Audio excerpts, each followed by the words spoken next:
اللہ پاک نے کچھ ایسے فرشتے پیدا کیے ہیں نور کے، جن کا کام ہی صرف یہ ہے کہ جمعہ رات کی رات اور جمعے کا درود لکھنا۔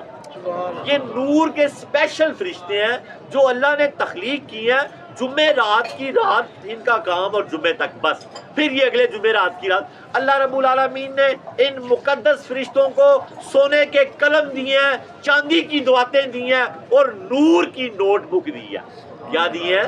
سونے کے قلم اور چاندی کی دواتیں اور نور کی نوٹ بک، جس پہ یہ لکھتے ہیں اللہ رب العالمین کے محبوب کا کوئی امتی جب ایک مرتبہ درود پڑھتا ہے کثرت سے پڑھا کریں، کثرت سے، جمعہ رات کی ساری رات درود پڑھا کریں، جمعے کا دن مغرب تک درود پڑھا کریں، کہ یہ درود آپ کا سونے کے کلموں سے لکھا جا رہا ہے، چاندی کی دواتوں سے اور نور کی نوٹ بک میں۔ اگر کسی کا درود پاک اس نوٹ بک میں لکھا جائے تو اللہ رب العالمین اس پر اتنی مہربانیاں کرتا ہے کہ اس کے اگلے پچھلے سارے گناہ معاف کر دیتا ہے، اور اس کو یہ درود پاک بالکل محبت سے جنت میں لے جاتا ہے۔ یہ 2 دن بہت کثرت کیا کریں، اور لبوں کیا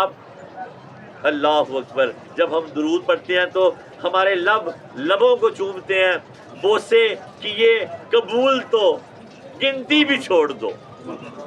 بوسے کیے قبول، جب لبوں کا لب بوسہ لیتے ہیں، رسول پاک پہ درود پڑھتے ہیں، تو شاعر نے لکھا بوسے کیے قبول تو گنتی بھی چھوڑ دو، کوئی حساب نہیں، بس یہ یاد رکھو جب تم درود پڑھتے ہو تو اللہ رحمت کے دروازے کھول دیتا ہے، جنت کے دروازے کھول دیتا ہے۔ دوسری حدیث پاک ہے اگر کوئی درود پڑھتا ہے تو اللہ کے نبی نے فرمایا اللہ بھی اس پر درود پڑھتا ہے، اور کوئی سلام پڑھتا ہے تو اللہ پاک بھی اس پر، اللہ کے نبی بھی اس پر سلامتی بھیجتے ہیں۔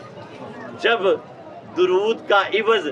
درود اور سرکار کا سلام کا عوض سلام ہو جائے تو پھر گنتی میں کیا پڑھنا، بوسے کیے قبول تو گنتی بھی چھوڑ دو، لب کو لب چومتے رہیں، جمعہ رات کی ساری رات اور جمعے کی مغرب تک کثرت سے درود پڑھا کریں کہ اللہ پاک ہمیں درود والا کر دے۔ ویسے لوگ ہمیں کہتے بھی درود والا ہی ہیں، تو انشاءاللہ تعالی اللہ پاک ہمیں، یہ خاص فرشتے ہیں اور یہ خاص ٹائم ہے، خاص دن ہے، اور اس کا درود پاک حضور خود سنتے ہیں۔